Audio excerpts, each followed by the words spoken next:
to help your side score any points. I can't believe we didn't mention the AI. So there was a third faction to we're not done second RT. with that game yet. Well, I'm trying to move on to Pirate Game 2 after this, and then because it's already we're in an hour 15. Yeah, but again, we've got the guy on the phone, and he's not trying to wrap it up. So don't wrap it up for him. Just keep going. No, you guys, I'm sitting here, I'm listening, I'm learning. I'm sure everybody else is watching and learning, and the people that want to know are going to watch this. If you think I don't know what the hell that guy's talking about, I get that a lot, so it's all good. Well, again, like I said, I'm wanting. This is one of the first times that serious paintball is one. We've been on various shows, and I don't want to slap those shows. They've all been great and all of that. But the reality is you're more mainstream, especially your association with Amadea and the people in the industry that you know. So we don't want people. This particular show, the way I'm looking at it, is I want people to understand where Ronin came from and what Ronin's about. Right. Not the flash in the pan, come play a Ronin game. That's not what this is about. This is about where all the tech is and where the tech needs to go for paintball. And it's already been done. We'll be done running. I'll be done. Yes, we can run this in Australia. Believe it or not, that is one of the long-term goals. Not even long-term. In 2022, we will do games on the same weekend at multiple fields that are all interconnected. Meaning everywhere around the globe, a field, all the command. We'll get into that. Now, I don't want to get there yet, but yes, we can do that. Somebody's actually talking to me. Yay! Hey, Justin. If you're interested, I'd love to have you play with me in October at Sherwood. If you've never been out there, I definitely have to go to Sherwood Forest or Sherwood Field. That is one of the most iconic fields in paintball, period. Mm-hmm. And at some point, I have to make it there. I don't know what's going on next year because of COVID and. Get with Josh Nutt, because if it's open, he's going to be there. I mean, he wants to do that. And Sherwood, I mean, Sherwood is our flagship field. I've known Joe Stabek's one of the oldest friends I know. I mean, I was there at their very first scenario game in 1999, when at the Sherwood Castle there was one layer of railroad ties, not one wall, one actual layer of railroad ties. That was it, and the rest of the field was plywood and normal paintball field shit. And so, I mean, I've heard Joe's promises and I've seen everything that's happened with Sherwood. So, I mean, Sherwood is the flagship. I mean, it's our flagship field for sure. I have a special distinction of being one of the very, very few people that the field manager actually likes. Kathy. Yeah. Kathy likes Alan. Alan's Kathy's boy, which is good. Don't get me wrong, because TB is not Kathy's boy. No. TB is abrasive, and sometimes TB rubs Kathy the wrong way, and not Kathy, the people that bitch to Kathy, because that's the thing. People won't bitch to me. They'll go bitch to her about me. Yeah, well, that's not. And I keep trying to tell her, just send them to me. I've got no problem talking to them. Just say, look, not my problem. Go talk to TV. Let me get back to it. And so at the last RTT game, we rolled out AI. We rolled out an AI. And the animated player avatar. So we can't talk about the AI. So the AI ran a third faction, and there were actual virtual Terminators. So there were two virtual players that you could only see in the AR. And there were several players that saw them like a ghost. They were sitting there looking in the phone with their AR, looking for a point, and they saw a Terminator, and it looked like a Terminator from the movie walk by the screen. And they started trying to follow it, and it ran away from them because it knew where they were. If you're a commander, what you see from your view is a lot of little green infantry guys with your friends' names on them running across the field. And occasionally you would see the NPC run too. Or you would see phantom stuff. You would see Josh Nutt in Canada, who had remotely connected to the game and was driving around his character manually and starting to blow up objectives around the field to screw with the players. Right. So we actually had a player playing the game virtually who was not on the field. He was in Canada, who could not get there. And he was interacting on the part of the AI. So he was working in conjunction with the AI to... I got messages about that one. Yeah, because people were noticing it. They were noticing stuff was dropping. And again, and Joe Stabek and I, we were dispatched by the AI to do stuff, because what we eventually want to do is we want the AI of the game. If you've got a newer player, you can turn on hints, and the AI can give you hints of what to do, where you need to go, where the firefight is. What I can't handle are unbalanced games. I can't handle a game where it's over in the first hour when people paid their... Well, an unbalanced game based on inefficient people. Yeah. Because if the game's unbalanced and everybody's matched, then it is what it is. It is, yeah. Well, but we have auto balancers just like video games. So Mario Kart, Steve. Everybody's played Mario Kart. Nope. Oh God. Okay, so if you're in last All place, right, here, Mario name Kart, some video games you play. Okay, so I'm going to be honest. I went to college for computer programming. Mm-hmm. So when I play video games, I need something that's very open world, that I can just do whatever I want. I don't like being told what to do. I don't like being contained. I like to just go and explore. And I don't really like playing online. I do play Fortnite with my son just because he loves it and I'm a good dad. And I play Pokemon Go on a regular basis because my son is 11 and I'm a good dad. But what games do you play? When you were in college, what games were you playing? Oh, college. Crusader No Remorse, Syndicate Wars. Did you play like Civilization? No. Sim City? No, God, no. No, were they shooters? Where you play like? You can't even think of it. You don't care. Well, again, if you've played any games, I played a little bit of Diablo. I used to like that. Diablo. I can relate this to Diablo. Go ahead. You know, although Diablo's not open world because you still have a script you got to follow. Well, yes, but back when the original Diablo, it randomly generated the maps. Correct. Yeah. So, and I used to love that because when I would play, I could just put my mind to sleep and I could run around and explore. And it was always different, and I never knew what was going to be around the next corner. Do you know what I mean? Believe it or not, that's part of what we can do. Because of the virtual things that we can do, you can play the same field and not have the same game. Right. Yeah, as Jesse said. Yeah, it is. I mean, really, the RTT game is really up to the commanders. It's up to the commanders and the players. I did play Leisure Suit Larry and Land of the Lounge. Okay, great. Guess what? Leisure Suit Larry and Land of the Lounge Lizards. Guess what? I played a lot of that. And by the way, you remember Leisure Suit Larry? That was the name of the lizard, Indy in the desert. That was my buddy. Yeah, Larry. Larry the lizard. We got left in a hole in the desert by an officer. No, no, the lizard didn't. The lizard was my dinner. Oh yeah, eventually. So where were we at? We were on I think 20. We got Pirate Game 2 coming up. Pirate Game 2 is our next. Let's finish with RTT. So with RTT, you had the AR and the AI working, and so what the players on both sides did, and they eventually set a trap for the Terminators to be able to shoot them and interact with them. And what they were trying to do was, if you built a hacker and you shut the Terminators down with a law rocket, you could go up and hack them. And William Bailey. So Mr. Bill Bailey. Whatever. But Bill Bailey's an early adopter. He just doesn't realize it. Yeah, Bill Bailey actually has my auto cocker. That's the one marker I kept and I shoot. It was made by Bud Orr. It's been shipped off to Caesar to get a bronze anno, and it's going to come back looking sweet. So shout out to Ultra Silk and William Bailey. Yeah, get Caesar to Ultra Silk it too, because that's just awesome. I'm sure it will. It's only the best from Bill. He's the god of autocockers now. Yep. That is anyway, it. Sorry. Nope, we're good. Hey, Bill Bailey's good people. I've known. Dude, I just wanted to see his sad. I just wanted to see his sad face when he opened the box and saw how bad my marker was. No, I'm sure he looked at it and seen much worse. There's no such thing as bad markers. I mean, they can go out. They can get a little abused, and they can get worn down, and they can get weathered. But at the end of the day, A, you can always fix an autococker, and B, that gives it character. You know what I mean? Like, oh yeah, it's so old it doesn't have a power feed or a vertical feed. It's got a regular right hand feed. Yep. It'll be in our 12-volt smoke ready for it. It'll be back hopefully for Super Game, and maybe later this year I'll get to run it again. And believe it or not, for the aftermarket of the e-cocker, there's a guy in Waco, Texas, who built a board who has Bluetooth built into it. So we're not doing that yet. We've got to I understand that. We're not almost there. We've only got 2 pictures. I'm just bringing it out since you're talking about autocockers.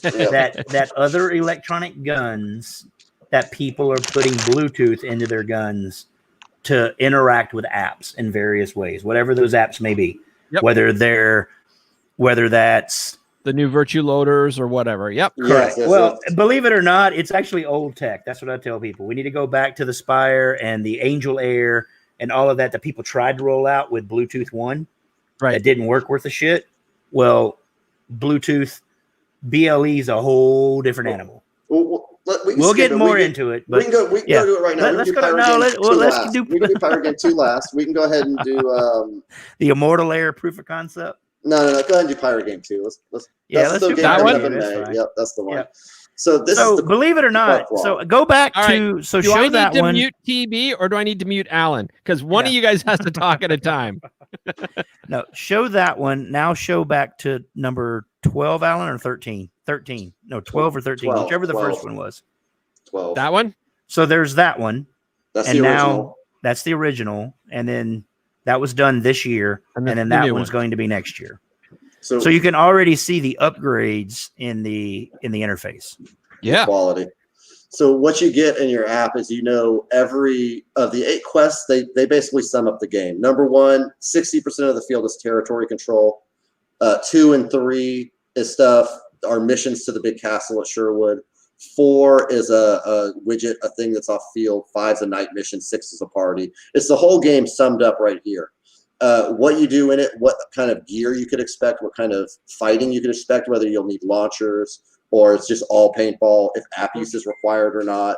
And the whole game is summed up. And in this one, we're going to unveil a rolling scoreboard. So in the staging area and at each spawn, there'll be a tablet or tablet TV combo. So every 10 seconds, you get the full scoreboard view, fade, then you get the full mission, everything that's going on the field that you could possibly spawn and go do, fade, and then the leaderboard where every player's standing is. And then fade to the last screen, you get the whole event schedule on top of that. So everything that you could possibly need to know is always displayed to you in the staging and at the spawns, even if you don't use a phone at this game. And that's going to be the next big thing we do. That will be May, Sherwood. April. It's the end of April now. We rolled it back. Mm-hmm. I don't even know the dates. So it's the last weekend of April. And we moved off of May 5th. So Joe has always done May 5th because May 5th is my birthday. So the first weekend of May has always been Sherwood for 20 years. The issue is that there's so many more games that day now. So we decided to move forward a week or a little bit to be able to give people some relief, and even to move off of Legends a little bit, because Legends is 2 weeks later. So that gives people in the Midwest, where there's a significant amount of games, there's probably more games in the Midwest scenario, big games, than anywhere else. It kind of gives them some relief for the guys that primarily play our games. And Pirate Game is really it's a technology demonstration as much as it is a competition between two sides. Mm-hmm. And it's the best of everything that we have to offer right now for the traditional big game or scenario crowd. Well, you would like it, Steve, because Pirate Game is open. It's as open world right now as we can do. So it's up to you. Well, the original Pirate Game, we had winches. There were lots of things. And when COVID gets done and we can get back to doing some role playing, I expect the Pirate, because part of the Pirate Game, and if, I'm assuming Alan didn't send you some of the videos, was the cruise, the pirate, to get on the boat, because everyone, hold on. You had to be in costumes were mandatory. And we don't allow non-event costumes. So instead of a helicopter, so what we do for helicopters is we have a frame that people wear, and you put what's called a topper on, whatever that topper is. So this was attached to every ship. So instead of a helicopter, you had a ship. And so this was on a little pole that you wore over your back. And so each crew was attached to this ship. And to be on the ship, you had to be in pirate costume. And they were fighting mostly with Metadyne launchers, and they were point blanking it out with these terrible, terrible undersized foam balls that would go 20 feet and then shoot vertically into space. So they couldn't hit each other, and they were having a rapid fire. So it sounded like a movie pirate ship broadside whenever they got on each other. And that was a lot of fun. But shortly after the second RTT game, we started talking to Immortal Air. Mm-hmm. And shout out to John and Dan Colby on that one. They are going to be getting with us early next year. If you can play a little video, we're working on a maintenance concept for them to have augmented reality tank maintenance. Part identification, links directly to the specific tech videos that you need for the different parts. Basically, you put your Google glasses on because you're sitting on your tech bench, and you can interact with AR while you work on your gun. Whether that's watching YouTube videos, whether that's digitally manipulating parts, whether that's showing you an internal reg and you can take that reg using AR like Tony Stark and move it around to make sure the piece that you're looking at is. And then eventually, as the AI, as the technology comes down, because this is already being done at the higher level, once the technology gets in reach, it'll be able to double check your part to make sure your stuff is together right, and all of that. The AI will be able to help customer service of teching your guns and make it easier. That's the concept of that. It has nothing to do with playing paintball. This is working with the industry and bringing AR to gun techs, air techs, whatever. That would be that number 21. It's just that little video clip. And this is just a simple object detection and attachment. Wrong one. One before that. It was the actual It's a video. I'm seeing 2022, so maybe I forgot to. Okay, you guys talk. Let me see if I can find it. That's okay. I don't know if you can play a video. Can you play a video on StreamYard? Or is it just images? All right, so I don't have a 21. That's okay. That's a video. It goes 20 to 22. That's fine. We can skip it. It's an. Well, you got an image of it, don't you? I thought you had a picture. I can do a share screen real quick, and let me see if I can share my screen.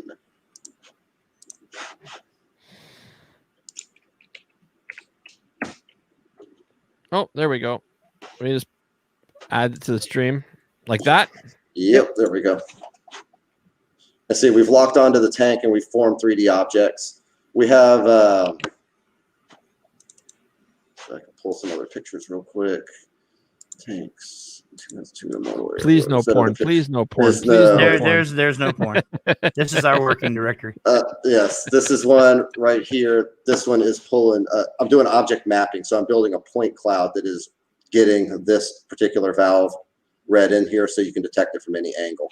Right. And that's just one of the tools that we use that we're trying to turn up for Immortal Air, and that's going to be fun. And hopefully, we'll get to do something with them early next year. We're waiting on John to get back with us with the specifics. Yeah.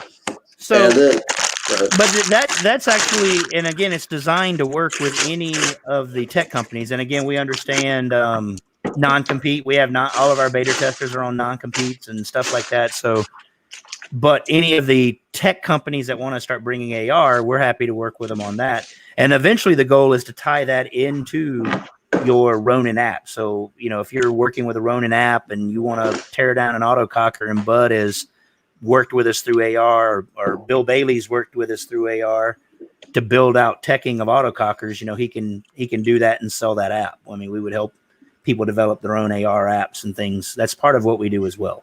Nice. Which will take us into 22.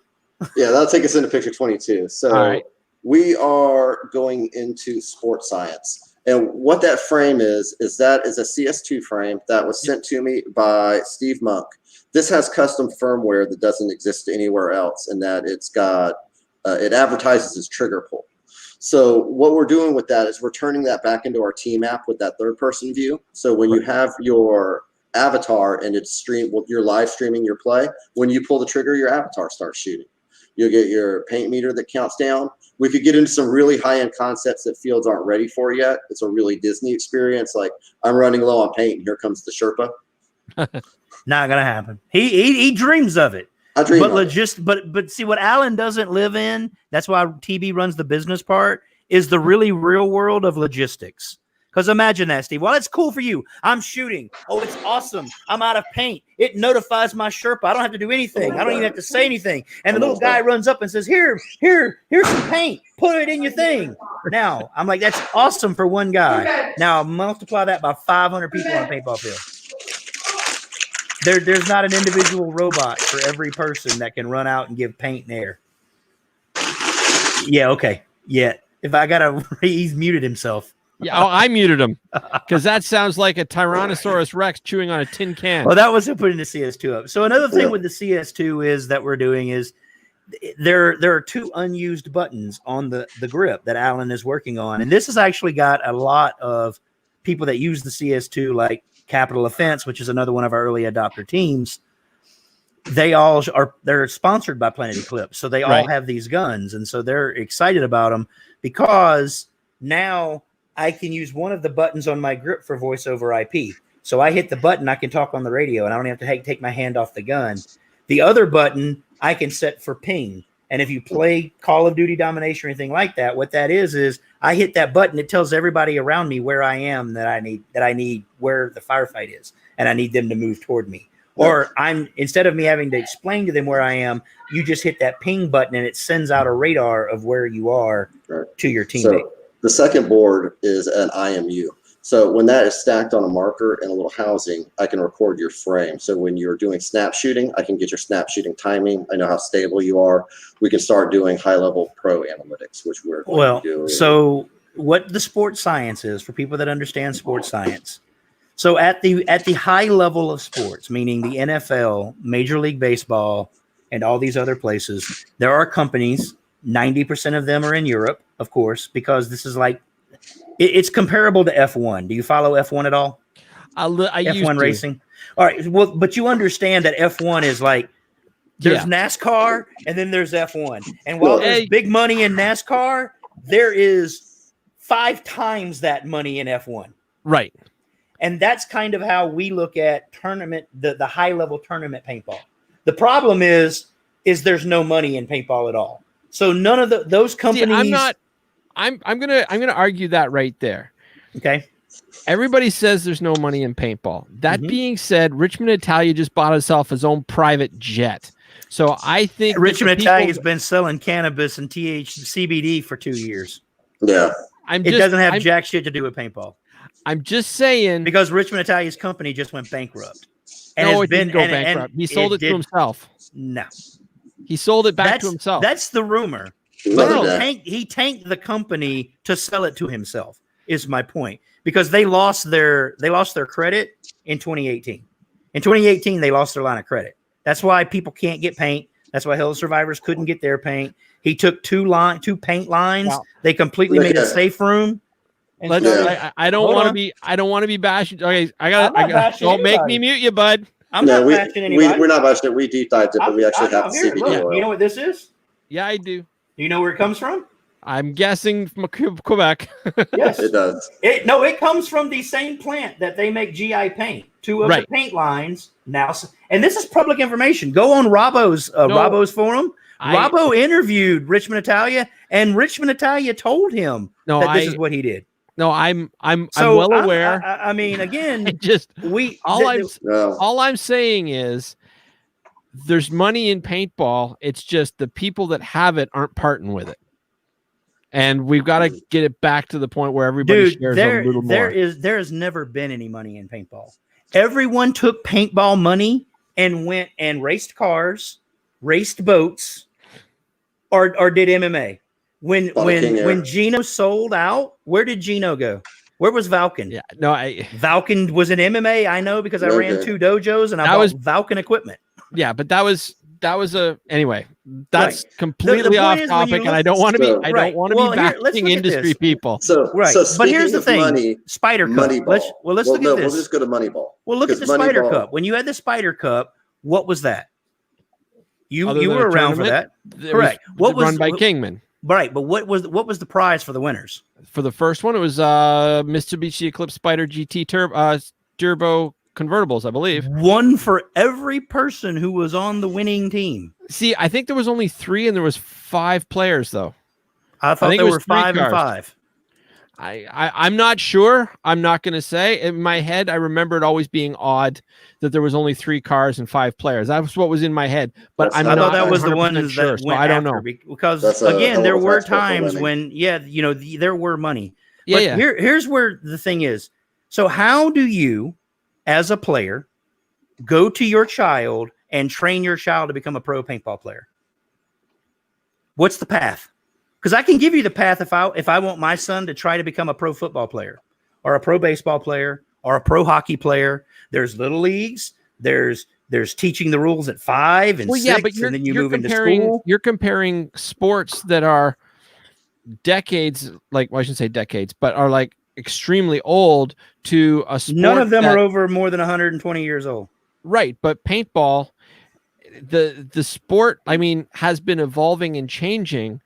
But it didn't really become big We could until just the look. 90s We can look straight at the NXL, and the NXL is the biggest whoop-de-doo for tournament play, period. at the They moment. run the Yes. World Cup, yes. And their approach is to make it very pro sports-like. So what we have to do is some of the stuff is mirror pro sports. When it comes to playing Moneyball and building our rosters, you have to have data to do it, and nobody has the data. There's very little statistics. I don't know if you shoot left or right. I don't know how long you stay alive on average on a game. I don't know how fast you are from bunker to bunker. I don't know the stability of your snapshots. So here's the thing: when y'all went to the World Cup, you threw up a shot that somebody did of all the possible lanes. Now take that data, and at the end of your game, we can tell you using the same heat map technology what the real lanes were, what people used, not just what people used, what you did. Meaning every time you go left and Ryan Greenspan's on the field, you were out 30 seconds into the game. And he was your mirror. What if the best paintball team of all 5 is 4 guys that are in D4, 3, 2, and 2? They just don't know each other, and nobody knows to put them together. Correct. So to do that, we are building sports science tools that we can stick on paintball players, and we're working with some tournament teams. Right. But again, it has to be done cheaply. I mean, so to say there's money, let me give you an instance. Sports science in the NFL is $250,000 just for their base product. Tell me a tournament team is going to spend $250,000 to be able to get complete data on their players. Their practice sessions. We can track. We've actually got stuff built into the works where we can sync your heart rate, your oxygenation, but while you're playing. But you're comparing one sport's beginning, i.e. paintball, to other sports middle or end, and you can never 30 years into this, dude. Well, and tech, we went backwards. We went from the X Games being on the cusp of going into the Olympics. Yeah, but 30 years ago, we didn't even have face masks. We just had UVX goggles. 100 years, or no, 60, 70 years ago, they didn't have a full face shield in paintball, and they didn't. Football, and they didn't wear pads. That's my point. They wore pants and a thing. But again, they just now brought out tech. NASCAR didn't come out with a correct harness until now, and nobody watches NASCAR because they've made it too safe. And now there's no rubbing. There's no, you can't be mad at each other. You can't take your aggression out. That's what drives it. That's what happened with paintball. They got on the cusp, and everybody thought this is our moment to cash in. And the venture capitalists came in and bought everything, and this debt got accumulated. Collapsed. Yeah, it did. And the economy collapsing. You know what didn't tank? RC cars. Do you know what's more expensive than paintball? RC cars. You know what didn't tank? RC planes. Those industries grow. You want to know a direct competitor to paintball? Airsoft. Airsoft is now twice as big as paintball. You want to know why? Because the BBs are cheaper. The guns are $1,200 and $1,600 and $1,000 guns. Okay, but it's still twice as big as paintball. Well, yeah, but and again, everybody can argue, but it's this and this. But the same economy impacted those people. The difference between airsoft and paintball is airsoft is a game and paintball is a sport. And with airsoft, so what's Speedsoft?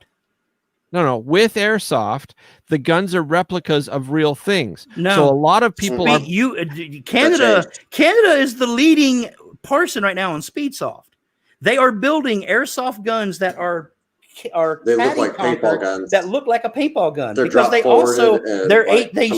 use an HPA tank. Right. So airsoft uses HPA. It's moved to some of the higher end Speedsoft people are playing. They're playing on NXL fields.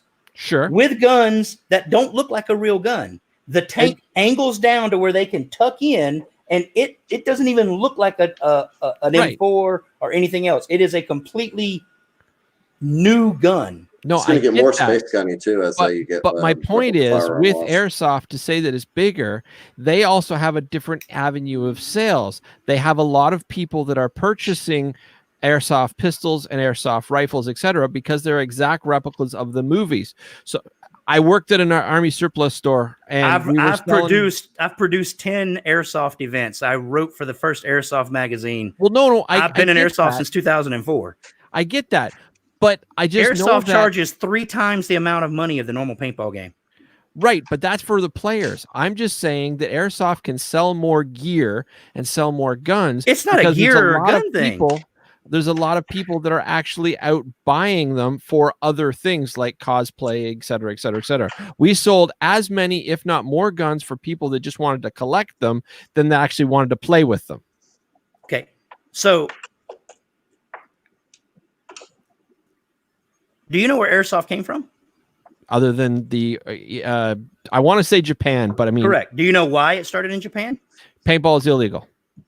Guns are illegal. Yeah. They are model guns. That's Yep. why they were put out. When airsoft first came to the United States, you couldn't have licensed. In other words, you would have to grind off all of the trademarks that said Right. Colt, or they wouldn't allow them into the country. Right. I lost almost $10,000 of inventory because of that, because they didn't do it. So their airsoft is at more of a disadvantage than paintball has ever been. But When they paintball came out of the woods and they went to the brightly colored everything. I know a bunch and of they people didn't in want New the Jersey that would camo. argue with you to the very end because of all the Okay. parts. They almost, paintball was almost illegal. Of course it was. And if it wasn't for Jessica Sparks and Dan Reeves, it would have been. I'm But very or- much well aware of APG and the battles of all of that. But that's also why all the magazines, it's why Oklahoma D-Day couldn't get in a magazine for 3 years. I know, I wrote for John Amadea. I'm not putting anything out there that people don't already know. I'm not slamming anybody. That's just the way it was. Y'all derailed so hard Paintball- from sports science, by the way. No, it is and it isn't, because again, people need to understand Y'all have, that, because I'm about to actually bail out of here for that the night. sports science. All right, hold on a second, It's- CB. Yep. Are you getting close to the end of being on here, buddy? You got stuff you got to Yeah. do? Yeah. All right, so we're going to table this conversation for another time. All right. And it's not that I don't disagree with you, and it's not that I agree with you, but we got to wrap it up because we got to stay on Well, target with you Ronin. and I need to have a conversation where I can show you stats and then we're not arguing, because then we're working with the same information. You're working with one set of data. I'm working with a completely different set of data. And I think we probably need to sync up, Well, because I guarantee you we're probably more alike than we are Probably. different. I'm just not using the right and words. at the end of the day, this is airsoft on a paintball podcast. So moving on. Yeah, It's tune in Kinetic next tag. week. Ronin recap. We're going to talk about the producer wars that are breaking out in the Southwest, because Not just the everybody's ramping up. Southwest, it's the Midwest. It's next year is going to be a bloodbath in Scenario Big Game. That's what's going to happen, and we're going to talk about that on the Ronin Kinetics. But there's a thing: if you look at the logo, it says Ronin Kinetic. Right. It doesn't say paintball. Well, Yeah. no, but my podcast says paintball. So paintball. I understand that, Mm-hmm. but So anyway. what difference is there? But Valken sells airsoft equipment. GI Sports sells airsoft equipment, Sure. and the other part again, and where this ties back into Ronin is this: if you play a Ronin game in airsoft and you play a Ronin game in paintball, it's the same game. Sure. It's a different experience, but the gameplay is the same, and your achievements move across. So you can take the best airsoft team and put them against the best paintball team, and let the paintball players play airsoft against the best team and see who wins. And the airsoft players come and play the best paintball players and see who wins. And that allows you to cross promote both of these sports that feature people shooting other people. Wow. Got to be honest with you, that is completely out of my wheelhouse. Trying to bring the two together. Believe it or not, paintball more player. paintball people don't like that more than they don't like their phone. Yeah. I've never seen the amount of pushback from wanting to grow it from people of, well, we're not talking to airsoft. We're not associating with airsoft. I have This isn't nothing airsoft. against it. It's not my thing. I've been I there. think you should run the event airsoft paintball, because the airsoft people don't want to go on a painted up field. Just run them back to back, weekend to weekend, and maximize your facility. As a field owner, that's where we are to where a field owner this week can run an airsoft op, next week run a paintball game, and it be the exact same game for two different audiences, which lowers their overhead. All right. So that's where it all ties back in, believe it or not. So I mean, Alan there's has a to reason. go. Mhm. Alan, do you have any final points before we wrap this show up? No, just shout out to our sponsor teams: Delta, Mutant 313, Deplorables. Check the Ronin recap Capital next Offense. week. Capital Offense, and come check out the Pirate game in May, and then check out the Generals Lacey or Guru for RTT coming up next October. Awesome. And you guys know that you're allowed to, if you want to promote any of your stuff, don't hesitate to post it up on my field as long as it's paintball related. It's all it is. It won't be airsoft related, trust me. All right. And TB, any final words before we roll this thing up? No, I mean, if anybody's got any questions or anybody wants to learn more information, they can hit me up or hit Alan up, probably me more than Alan. And I'll be happy to explain it. Any questions they got, any concerns they've got, we've got an open ear. We literally are trying to build the product that people want to play the game with. And awesome. and what I do tell people is, if you want us to be the next Living Legends, why? Go play Living Legends. We're trying to do something different than what everybody else is doing. They're great at doing it. I've played Legends. I commanded the first Legends. I haven't played Super Game yet. We'll be playing that next year.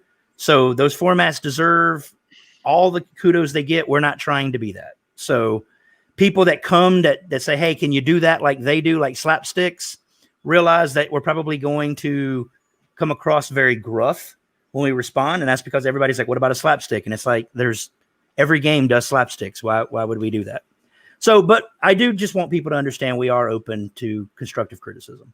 Awesome. All right, guys. Well, thank you so much for being on the show. We'll have to check in with you in a few months to see how things go and as COVID winds down. So let's do this again in the spring, shall we? Sure. Awesome. All right, Alan. Talk to you later. Thank you so much for coming on. I'm going to take you down. And TB. Yes, sir. Always a pleasure. Of course. You know what? Well, the thing is you've seen a little bit of the sports science part because I've shared that with you. Yes. And Alan, part of it is Alan doesn't know what to talk about and what not to talk about because we are working with pro teams. We've got 3 teams that we're working with. We just can't go into it because we're still working on proof of concept. So the sports science thing, while it seems like it's science fiction, it's the pro teams coming to us saying, can you get us this information? Can you get this for us? Because right now we're capturing it on paper and it's not very good to do that. What can Ronin do for pro tournament paintball to help us? Right. So that is very much, Alan and I both aren't the experts. So it's really kind of hard for us to debate with a player like yourself in tournament because we don't have that expertise. We're kind of working with other people that are saying, this is what we want.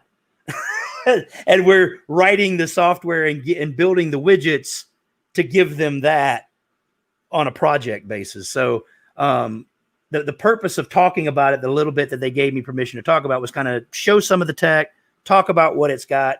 I just wanted them to not feel that debate at the end kind of gave a sour note about it, because really these are coaches and owners that we're working with that are saying, hey, can you build this? Can you show this to us? How much is it going to cost to roll out to my team? And they're talking about what he's talking about with Moneyball. They want to roll that out to their D1s, to the D5. And then now they can pick who the best players are with the statistics. Right. And so now you'll see some of these fields fielding super teams where people are going to be like, where did that dude come from? Right. Oh no, I totally get it. And so awesome. Like Moneyball, that comment of he gets on base, and you've seen Moneyball, I'm assuming. Yes. And that's that. Well, we need this. He gets on base. We need this. He gets on base. It's the data.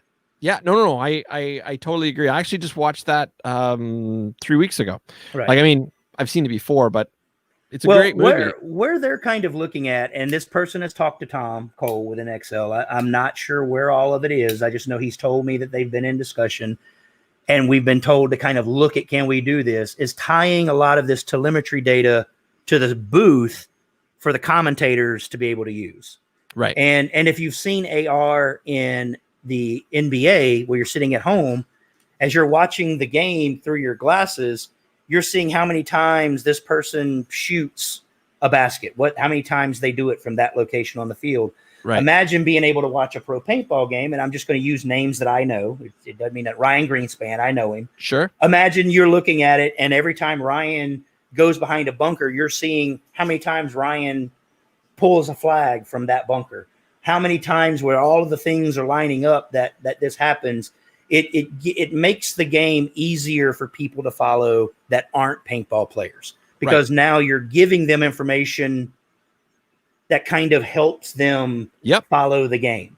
You know, these are the people to watch, these are the people to do, and the real-time score, the point penalty, a lot of those things are things that tournament is looking at, trying to do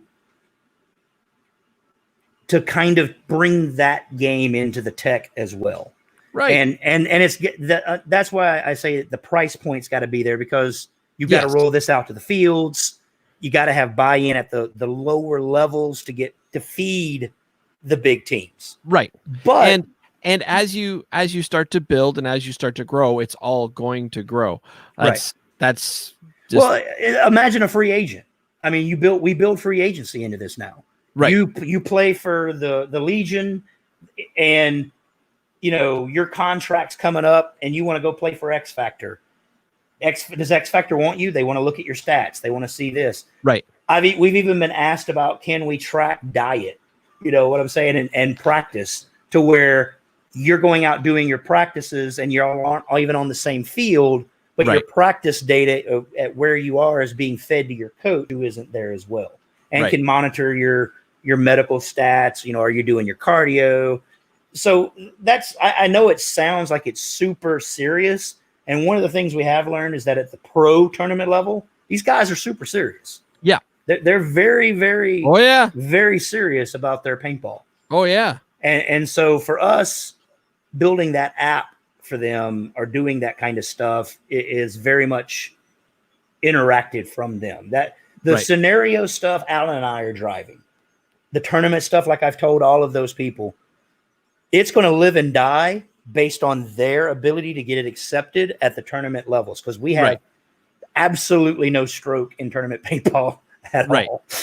You know, and I don't want to be that guy coming and knocking on a door trying to sell encyclopedias to pro tournament teams. If you get my meaning. So that, while I can't go into a lot on that, that is going to move quick. We're doing a proof of concept here in a couple of weeks at a field here in Texas. If that rolls out, then that individual is probably going to fund the rest of it, because we're just building one set to show the data. We're doing all the platform stuff, and then they're going to provide it. And then if that happens, they're going to fly another team in, and they're going to do a weekend of those two teams basically playing. And our whole goal is that we're going to be invisible to them. Right. Meaning we're just going to monitor the tech and let them do their stuff, and then take all of that data and give them what they want to see from that data. So that's kind of the beginning of it. I wanted to kind of mention that here because, again, you guys are really connected to that level of paintball. Right. And so, you know, while they've waited and kind of just said, yeah, okay, scenario, big game, blah, blah, blah, all right, Call of Duty, this stuff is really exciting for tournament players because of that. And we're building it to where you don't have to have a phone. That other widget that he showed you, it also does GPS. It's a 9-axis rotation gyroscope, as well as GPS built into it that uses Bluetooth. So there'll be two devices. There'll be one on your phone and one on your head. And what that will tell us is if you're leaning, if your gun's out, which way your gun is, which way your head is. And we can even put one to the middle of your back that will tell which body position you're in. Are you sliding? Are you running? That's where we're looking at capturing from that. So I just wanted people that are interested in tournament and are wondering why there's no tech in tournament like there is in every other sport. It's because it's expensive. The owners want it. I mean, again, these guys came to us and said, hey, we want to do this. What can you do? And then as we were giving them ideas, they're going, oh, can we roll this into scores? Can we feed this to the color commentators? Can we put this on a streaming tablet to where people can see the AR on the field? And it's like, yes, we can do that. You know, we're willing, you know, we're in the industry. So again, this is, as long as we own the data, we're good, because data is the oil. So we'll build this tech, but we own the data. We extrapolate all that out. And if somebody wants to come in and build better widgets, cool. They can hook up to our stuff, because again, we're about the data. So I'm expecting that to really push tournament forward. You know what? I think it's going to as well, and I think it's gonna grow paintball again. I've talked to Tom Cole quickly, and I'm going to have him on the show very, very soon because there's going to be a bit of a restructuring happening. I can't go into more details because honestly, I don't have them. Right. But that's going to be one of my future shows coming up in the very near future. And yeah, so I can see a lot of really cool things happening, and that's one of the reasons I was really excited to get you guys on, because I don't pretend to know a lot about what you guys are doing, but I'm very intrigued by it, and I can see the potential. And it's the potential that's the interesting part. Is it my style? Not particularly, but that's not the point. The fact is that it's cool, it's new, and it has so much potential. And I'm really interested to see where it goes from there. But it could be part of your style because, again, players like you that were at tournament, I know some guys are coming back to play mechanical, and I understand the draw of mechanical play. I've got lots of friends that are coming back. On the scenario side, there's a lot of people coming back to play scenario now for that same reason, for the tech, and that it's kind of a throwback to what it was. Right. But that economic model is not going to last. It's not going to be the rebirth. Right. And there has to be some kind of way to bridge the gap between the old school and the new guys that are coming in, and telling the new guys the old way is better. Take it from me, that is very abrasive to new people. Oh, absolutely. They don't like being told that it used to be this way. I mean, I get told all the time, well, if it was so great then, why aren't we doing it now? Right. And it's like, well, there's all these other, there's always these other things. Okay, well, I don't know what to tell you. I'm just telling you the concepts work. People enjoyed the concept. Let's do that. And that's kind of what I think you're seeing with the Mounds field and the rebirth back to that.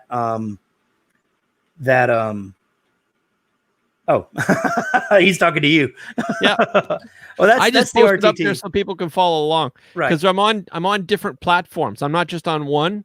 I'm on 5 right now. So we're live streaming to 5 separate platforms, or 5 different locations anyway. So I just, but depending on where Justin is reading or checking, that's not in everybody's. So I think it was because he's talking about he's commanding the RTT game, right?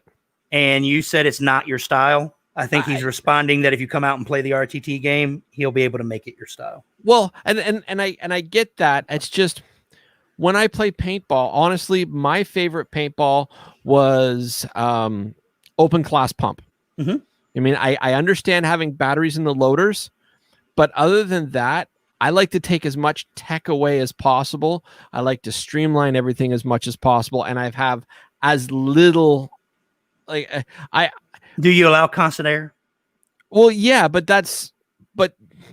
So I've got friends that are pump purist. Oh no, they still run around with their 6-pack. But that's why. And believe it or not, I've got friends that get mad at the 6-pack because the 6-pack is tech, and you need. Get it. They don't even like quick changes. No. Again, I've been around for that, where it went from quick change to constant I air was there for that.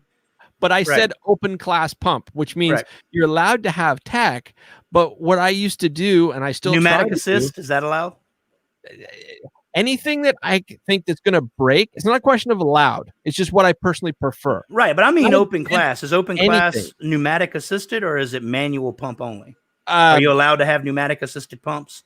I guess. You know what I'm talking about. I know exactly what it is. Where they take the sniper and they adjust it to where basically you just hold the trigger and you can. I'm aware. I'm just trying to explain myself, and you keep asking me questions. No, basically, anything that can go wrong, I try to eliminate. I like it to be as simple as humanly possible. Right. So, yes, I don't even like. I mean, don't get me wrong. I love the new Spire Virtue, or the Virtue Spire loaders and stuff.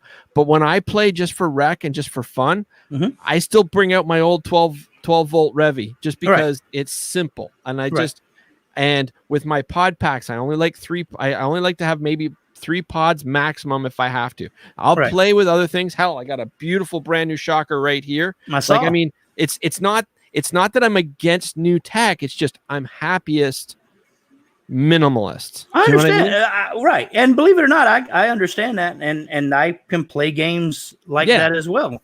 So, But I also understand that you get 100 of those kind of games, but you can also play 2 or 3 of this type of game. Hey, I was at World Cup playing speedball, like with full tilt boogie. I got my ass kicked, huge, because I'm old, I'm fat, and I'm slow, but I had a great time. So if I make it to Sherwood, will I give this a try? Absolutely. Well, even I'd if you love don't want to give it a use your try. phone, you'll still interact. That's I kind don't of what care Lacey. about my phone. Well, I'll that's just what get another Lacey one. is saying, is that you can enjoy the game without having the phone, because you're Right. again you're playing with people. So you can say, "Hey, who's got a phone? You do. Okay, cool. Where are we going? Right. See, Where are we at? What do we got to go do?" You don't have to be the guy doing it. You know what I'm saying? But there are people that want to be that guy. So you can play the game however you want. If you want to come up and not use your phone and run around with first strikes, cool. right. There's certain things you won't be able to do within the game because you don't have that tech. Right. But you can reach out to someone who does have that tech. You can Commander, hey, he's got to get this phone to this location. You guard him. You get him from here to there. That ain't got anything to do with your phone. That's your minimalist play. Yet you are working with the game because you're aware of the tech. Oh no, even if you're not carrying it. I understand. I'm just saying. Well, that's for people that think they have to have a phone. Yeah, no. We tried that originally. We were starting. No, everybody has to have a phone. And that was strictly done for safety so that we could track everybody. But, we understand that now's not the time. This is new tech. Right. So people have got to play with it and get comfortable with it and do it. We adopted, instead of a push mentality, a pull mentality. We're going to show you these cool things. And if you want to do it, you have to have a phone. Because again, that's always this thing that I catch myself rolling my eyes. And again, I have Asperger's. Oh, no. I'm autistic, if you haven't picked up on that. Alan's probably on the spectrum too, even though he hasn't been diagnosed. That's why we get along so well, because we talk in math. But the premise of bringing that tech together is not to force everybody to this tech model. Oh no, I get that. It's to upgrade the infrastructure for those that want those bells and whistles, in a way to really take video games and you are now playing a video game. Right. Even if that is tournament paintball, because one of the biggest shooting games was a paintball game. I mean, the Greg Hastings games were, put paintball on the map as far as video games, and they were very successful. And there were lots of people that played it. So the desire for the cool things in tech to allow you doing it in real life too. Right.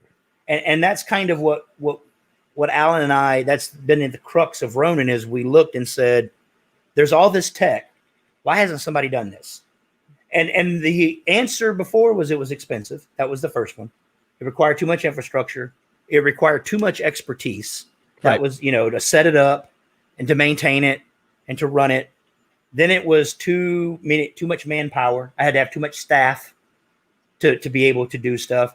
So everything is molding. So if someone sees something they don't like, give it a try, and then kind of instead of saying, I don't like that, don't do it, use your expertise to say, tell me what you're trying to do. What experience are you trying to give? And I will tell you what you would have to do for me to get that experience. Right. Yeah. No. And then you can take that information and adjust the game, because our real main goal is to try to feed an experience to each individual person. Right. Oh no, I get that. And please don't think for one second that if I get the opportunity to get to one of your games, I'm not going to try. And I will have my phone, because I gotta try. Like I'm one of those people. Just because I have my preference doesn't mean I don't enjoy everything else. Well, believe it or not, you don't have to be in it. You're in the RKE group. You can run RTT sitting in your house. We have teams that Alan sets up the field in their house and in their backyard. And like he put one with Matt, he put one objective in the middle of the street in front of his house. Right. And the achievement was don't get hit, because you got to go and you got to hold it. So we have practiced where you could run RTT sitting in your house.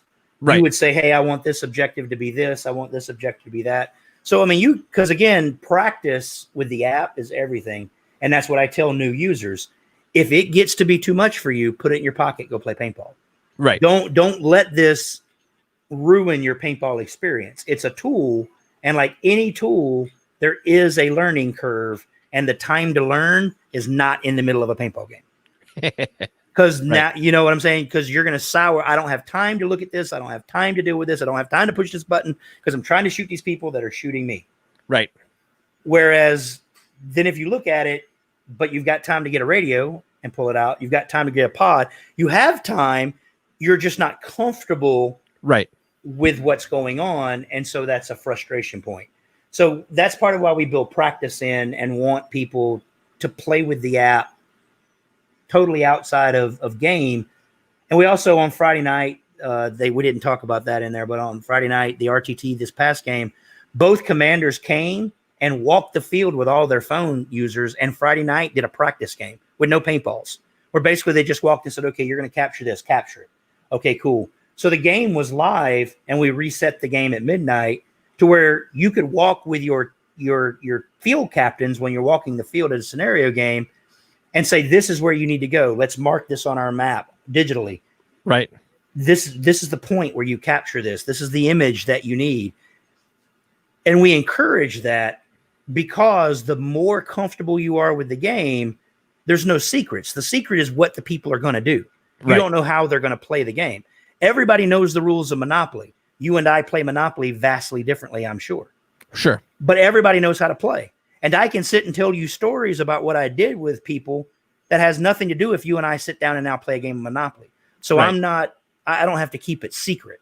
Yeah. So for us, we want to tell people how to play the game. So if you're feeling frustrated about something, come see an early adopter and say, hey, what do I need to do to get back into this? Or what do I need to do to change this around? That's really what the data is there for on anything. And that's kind of what I wanted to sum up with, is that Ronin as a company is here to try to give tech to paintball. All right. So I'm going to throw something out here. I'm going to interrupt you for just a second here. I have a Christmas special I'm doing with Fred Schultz in December, and that's going to be taking up a lot of my time for the next few weeks, like a lot of my spare time. But come January, February, if you can run these games that are virtual, you could literally have a game with people on their computers at a field when it's closed on, say, a Thursday evening. So nobody would actually be there. Correct. And I can broadcast what I'm doing on my screen, like and broadcast the whole thing. So I could literally do a show playing the tech game. Say January, February. Do you want to get some of your regulars together and we'll broadcast and just have some fun doing that? Because that would be a riot, I think. Believe it or not, we've actually had it 2 games already. I'm not going to name the games of the fields because I don't want people to get upset. Sure. That we had teams on both sides that while they were playing the game that they were at, the field had also been set up for RTT. So they were playing RTT against each other as well. Right. Well, I'm just saying that. So they were playing a game between these 2 groups of 10 people who were on opposite sides at another scenario game they were at. And they played that game because one of them took an award and they were playing RTT just to practice and play it. So, I mean, we can roll it out anywhere. Well, I'm just saying, if we can do a virtual game at a field that already exists, let's pick some. It will probably be Sherwood, and it'll probably be the Deplorables and Mutant because they're up in that area.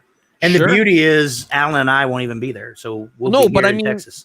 But I mean, we'll do. No, that's what I'm saying. We can show you how easy it is to set up a game, and then you can. Right. I get that. And you'll be able, Nobody as there actually has to be there, right? Like you can have all virtual players, no actual players. Well, sort of, kind of. I mean, you could do that, but you wouldn't get the idea of what it is on the field. You would just see dots moving. Right. Whereas if it was at, say, Sherwood, they would be down, for a couple of hours, and they can just walk through the game and you see what they're doing on the field versus what you're seeing on the screen. So you can see them capture it. You can see what it does on the screen when it happens, that kind of thing. I mean, the virtual practice is good, but if you don't have a good physical frame of reference, because really all you're doing is going, okay, I'm at this point now. I'm going to capture it. You hit a button to capture. You play the mini game. It gives you the stuff. But you didn't go there. You didn't walk up and scan it. You didn't learn so Friday night, what people figured out is GPS to the civilian to a cell phone. There is a 18-foot diameter that it moves, because GPS for the civilian market is not military. Right. So you could go to a point and an hour later go back to that same set point and the capture point's not there. It's 5 feet over. Right. So that's why we've got an arrow that tells you when you're in the zone. So people figured out real quick, I can't walk the field and know the sweet spot, because the sweet spot moves.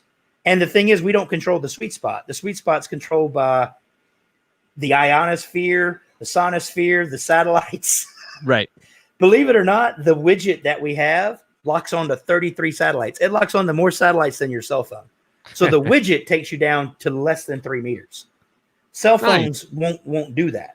Right. That's why a cell phone won't work for the pro player stuff that we've got to capture. Right. Because it's not that. But for scenario games, that's an added benefit. I know people are like, well, fuck that. No, that's part of the fun. You go there and it's not there. It's 5 feet over and there's 3 guys in that bunker you got to shoot out now to get to where you need to get. Fair enough. It's that every game is different. In this instance, every firefight is different, because while you're in the general area, you have an 18-foot diameter that the point you got to capture moves. Gotcha. Again, it's utilizing something we can't control. We tried, believe it or not, we tried solving it with math. We tried using an algorithm that utilized the satellites, utilized other phones. And if everybody has a phone, it works, because basically you correct off of the other phones to get a more precise thing. But since everybody doesn't have phones, we've got to adjust. So we just made it a gameplay feature where it's in this area with an 18-foot diameter. That works for me. Part of the game's finding it. Now, all right, let's wrap this up. Anything you want to say before you just even if you don't like our stuff, bring tech into paintball. There's lots of people with 3D printers. We didn't really talk about 3D printers. I think that's great. I miss the days of somebody showing up with a new widget and selling it out of their car at a paintball game. So I would love to see it super jerk squeegees and things like that. Yeah. Right. Well, I mean, one of my biggest things, and again, I know y'all probably never going to talk about him. You know who I'm sure you know who he is. He's the guy that actually went into a war and played scenario paintball for real and got thrown in prison. You know who I'm talking about? Yeah, I know. I personally think there needs to be a movie about him for paintball. I think people that don't play paintball would come watch his life story, even though he's paintball versions of Frank Dukes. And if you know martial arts, you'll know what that reference is, or paintball's version of Steven Seagal. But Steven Seagal sells the hell out of martial arts movies, even now. So, telling his story, it's not a bad story to tell. It's out there, but it happened. Yep. And it's interesting. Yeah. So my only thing is like I said, I want people, including in the industry, to kind of try and spur that innovation out of people. Come up with an idea. If you don't like what someone's doing, come up with a better idea. And I'd love to have the industry be more open than it's been in the past to the upstarts trying to come up with something new, because those really are the people that's going to be the next generation. Not the kids, not the people that are coming to you saying, we want to do this in the game. And rather than saying, well, you can't do that, you got to do it like this, somebody going, okay, let's build this for you. And if it takes off, great. And if it doesn't, cool. But you got your experience and got to play it, and we gave it a try. That's it. Whether it's us or anybody else, I want competition. I want people to build another app. Because Alan, like he mentioned, is in martial arts. Alan's also very competitive. Right. Without competition, Alan stagnates. Alan needs somebody better than him to compete against. Same as me. That's what we want. We want somebody to be better. You guys should reach out to Tom K. He's got the Skynet drones. He doesn't want anything to do with paintball. Tom and I are really good I'm friends. making it. I'm just saying, because he's got those Skynet drones that search for dinosaur bones. We've talked about this a little bit, and Tom, kind of like a lot of other people that are out of the industry, they're happy they're out of the industry. They like to come back.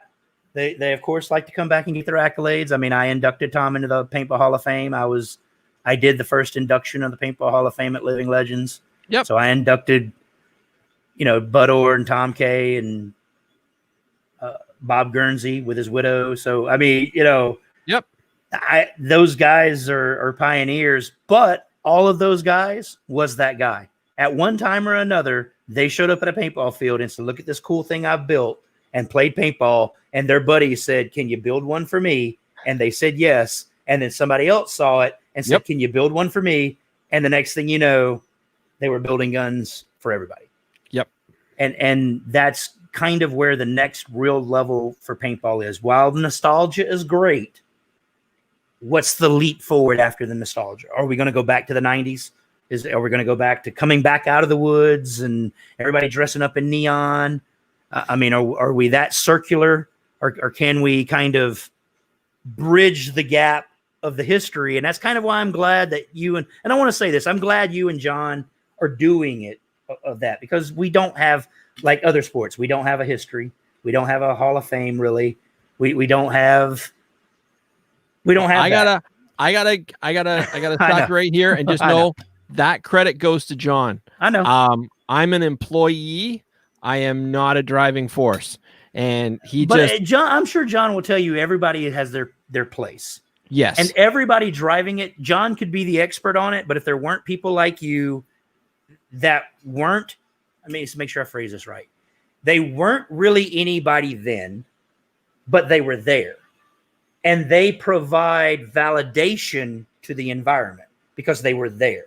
So even though they've got their own stories and their own experience, that then paints the picture for everybody that was there. Right. Oh, make no mistake. I mean, there's been a few cases where John said, well, what do you think of this? But honestly, all credit for these documentaries, that's all him. Him and his wife. Sorry, I can't say it's all him, because him and his wife are working really, really hard together. Right. And the same as Don and Bill did for War Pig. Yes. And that's kind of how I look at it is, you had War Pig, and then for a while you had Rob Tiger Rubin. I mean, you remember Tiger? Tiger was real. Yep. Right before the internet dropped. And then once Facebook happened, paintball tech got real weird. Yeah. I mean, before Facebook, everybody kind of knew where to go. You went to AO or you went to PB Nation. You know what I'm saying? Everybody had their group, and you could visit all of them. Right. But each one was M. Carter Brown. I mean, you shoot pump. I'm sure you know M. Carter Brown. Yep. That's their own entity. I mean, they all wear flowery Hawaiian shirts before the Boogie Boys or the Boog Boys or whatever the fuck they call themselves. So, somebody needs to try to bring tech back. And it may not look like what Alan and I are building, but it certainly needs to come back in some kind of way, because social media is where everybody lives. And Facebook, so everybody tries to do these guerrilla tags with hashtags and all of this. Yep. It's real simple. If you pay Facebook, you can go viral. Yep. And it's not that expensive, really. Nope. So that should tell you something. That should tell you that unless it's really out there, the only way you're going to get any traction in social media is to pay for it. And that's where we draw a lot of our numbers. There are literally about 40,000 people that Facebook and Instagram has identified that you can sell paintball ads to. Right. And that's based on who their friends are and what they post in and their groups and what events they go to. And so all of that's tied together. And I tell people, and they're like, well, what if Facebook is lying? The more people Facebook can identify, the more I have to pay. Right. They're in the business of trying to make you a paintball player. Right. So, yes, you throw out numbers like 10 million people pull the trigger. That's not paintball. That's 10 million people that's like saying you went and played in the escape room. You're supporting the escape room industry. No, you played an escape room for your birthday with your friends. You're not the group that plays competitive escape rooms. And that's out there. There's a sport for competitive escape rooms. Oh, I know. So, so believe it or not, every time somebody builds something, somebody wants to make a competition out of it. And in paintball, that's kind of become a dirty word. Except at the very, very, very high pro levels. And then it seems like even at that levels, though, somebody's always got some kind of excuse or drama or a fight. And again, I understand it. I personally, I think it ought to take more of a WWE mentality to where, again, the WWE wasn't real. The two guys that are doing the promos are staying in a hotel room together. But when they're on the cameras, they're playing a role. Right. Blending that in some kind of way to make the characters that play on these pro teams larger than life than just a guy that shoots the gun. Right. Is going to appeal to people outside of paintball. Just like there are people who don't know shit about baseball, but they wear a St. Louis Cardinals jersey. All right. Well, listen, I'm going to wrap up here. Yes, sir. And it's not that I'm not enjoying talking to you. I have to go to the washroom in the worst way. So I'm going to let you go. You have a great night. I do appreciate your time, Steve. I really do. With the amount of stuff you don't understand and the amount of stuff that's outside of your wheelhouse, I really do want to take the moment. I mean, you gave me 2 hours the first time. You've done 2.5 hours now. I mean, you've done a lot for me and Alan and the company. And I really do want to thank you for taking time, and your time is valuable to talk with us and agree and disagree and everything else. So I really do want to thank you. I think I owe you the thanks because my show is based on bringing paintball that people may not know about and the parking lot mentality to everyone. So when you tune in, you get to learn something new. You get to hear a new story. You get to meet a new character. And when I say character, paintball players are all very strong characters. We're just characters. And you get to connect with more people. And so if I can find something new or interesting or different within the paintball world, I want that on my show. So thank you for taking the time to come on a little unknown podcast. Not nearly as unknown as you think. Oh, I'm learning that. I couldn't believe how many autographs I signed at World Cup. People were yelling at me from across crowds, and I'm just like, stop yelling at me. Come to me. Like, I want to meet you. I want to shake your hand. I want to but I was surprised people were actually asking for my autograph. So, well, don't let people get in your head. I'll tell you this. I mean, as someone who debates with e-celebs, the thing is this: when someone comes to you and tries to tell you you're an e-celeb or anything like that, what are you known for? And what do you do with that notoriety? So you may be known for a podcast, but you have history. You have verifiable history in the game. So that doesn't make you an e-celeb because you're known. While this group may only know you as a podcast, there's a whole history. I mean, it's like saying Troy Aikman is an e-celebrity. No, Troy Aikman was a quarterback and a great quarterback for his time. He may do commentary now, but he was a quarterback and been a quarterback since he was a kid. You see what I'm saying? So that's not an e-celeb. That's not like this dude showed up and started talking about football and he knows football. And that's what everybody knows. So I know you've posted up some things where you've got some hate on your Patreon. Dude, do you? And again, if you can get money out of paintball to support your real life, do it. Yeah. Because there's so many people that can't. I will be completely honest with you. I could care less about the haters. Mhm. Sometimes it rubs everybody wrong sometimes. Of course. But my goal is, and for some reason, people in paintball don't think you should make money. yeah, I never understood that. And I've had Yeah. multiple paintball businesses where it's like, no, if I can charge this and somebody wants to pay it, they should be able to pay that. And if you don't want to pay that, that's cool. right. But I should Yeah. be able to do it. No, my personal view is, and this I'm gonna wrap the show up here. Okay. My personal view is I love this sport. Mhm. I love the people in this sport. And that's obvious. I want everybody out there that doesn't have the opportunity to go to Vegas or go to Sherwood or go to PRZ. Like, I don't care if it's tournament or big game or whatever the case may be. I want people to be able to get to know this sport like I know them.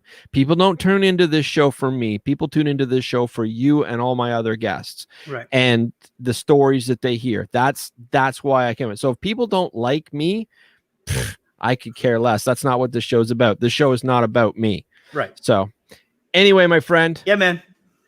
you have a good night. one. You Have too. a great night. And All right. yeah, let's do this again in the spring. Yes, sir. All right. Ciao. Thanks again. All right, everybody. So that's my show for tonight. And I'm going to cut it short because I really have to go to the bathroom. And we've been on air for 2.5 hours. I have to give a shout out to Ronin Kinetics. Thank you guys again so much for being on the show. I know I've said it a million times in the show, but it's guests like you that make this show better because it's something that not everybody knows, and I just want to bring something new to the show. So thank you guys again so much for being on it. Thank you again to Vulcan and Immortal Air and Ultrasilk, Transfuse, Z Clear. Oh, guys, I'm sorry if I forgot anybody. Forgive me. I gotta go to John. So with that, keep your paint dry and play with passion, everybody. Talk to y'all next week. Ciao.